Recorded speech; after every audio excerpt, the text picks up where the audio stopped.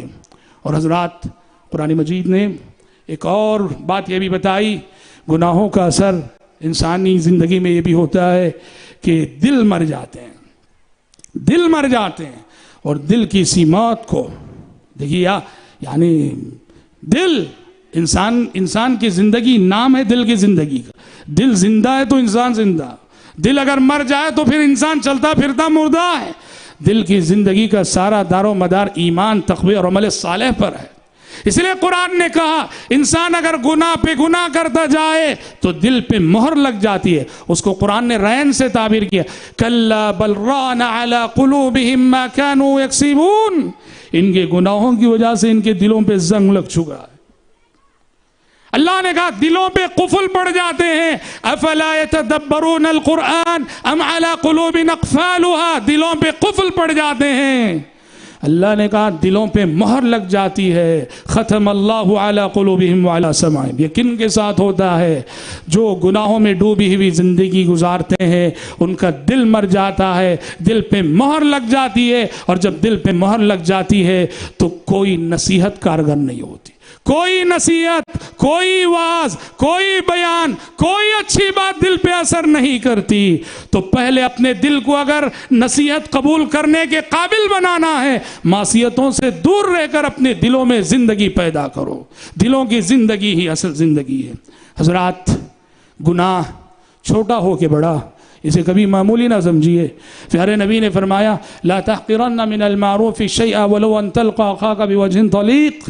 نیکی وہ کتنی چھوٹی ہو, نیکی معمولی نہیں ہوا کرتی. ویسے ہی گناہ بھی کتنا چھوٹا ہو کبھی وہ معمولی نہیں ہوا کرتا. یہ سمجھ کے کہ یہ تو چھوٹا گناہ ہے, صغیرہ گناہ کر لیں گے, نہیں. جیسے سلف میں سے کسی نے کہا یہ مت دیکھو کہ تم کیا کون سا گناہ کر رہے ہو, یہ دیکھو کہ گناہ کے ذریعے کس کی نافرمانی کر رہے ہو. اللہ کی نافرمانی کر رہے ہو. گناہ کو کبھی معمولی نہ سمجھو. احادیث میں ہے کہ مومن چھوٹے سے چھوٹے گناہ کو بھی پہاڑ کی مانند سمجھتا ہے, اور کافر بڑے سے بڑے گناہ کو بھی مکھی کی مانند سمجھتا ہے.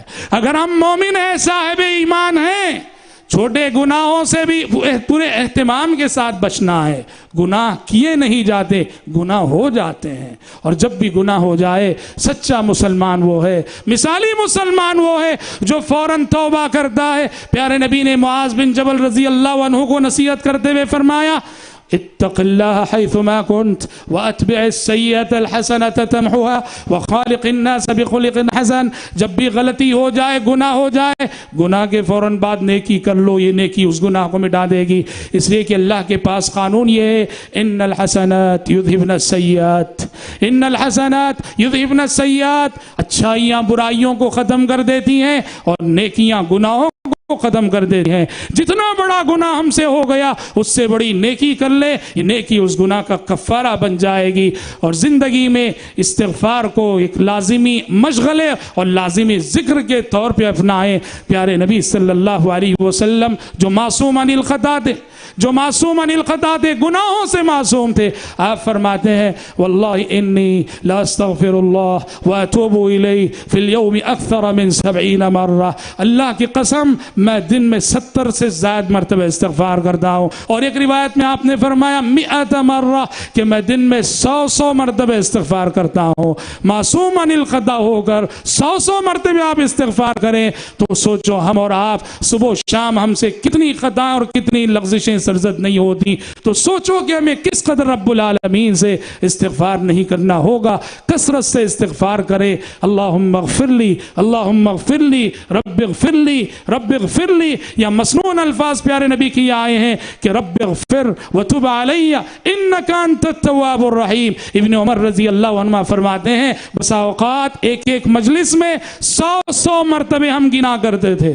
100 مرتبہ ایک مجلس میں پیارے نبی استغفار کرتے تھے ان الفاظ میں رب اغفر وتب علی انک انت التواب الرحیم. تو کثرت استغفار کا بہت بڑا فائدہ یہ ہوتا ہے کہ بہت سارے گناہ تو ہم شعور کے عالم میں کرتے ہیں, لیکن بہت سارے گناہ ایسے بھی ہوتے ہیں جو بے شعوری کے عالم میں ہم سے ہو جاتے ہیں. کثرت استغفار کا فائدہ یہ ہوتا ہے کہ بے شعوری کے عالم میں ہونے والے گناہ بھی بخش دیے جاتے ہیں. میں اپنی گفتگو کو زیادہ طول نہ دیتے ہوئے انہی چند نکات پر سمیٹتا ہوں اور رب العالمین سے دعا کرتا ہوں کہ رب العالمین مجھ کہنے والے کو اور آپ سننے والوں کو زندگی میں ہر چھوٹے بڑے گناہ سے بچنے کی توفیق عطا فرمائیں. اور جب بھی ہم سے گناہ ہو جائے, لغزش ہو جائے, تو رب العالمین فوراً صدق دل سے نادم ہو کر توبہ و استغفار کرنے کی توفیق عطا فرمائے. آمین. میں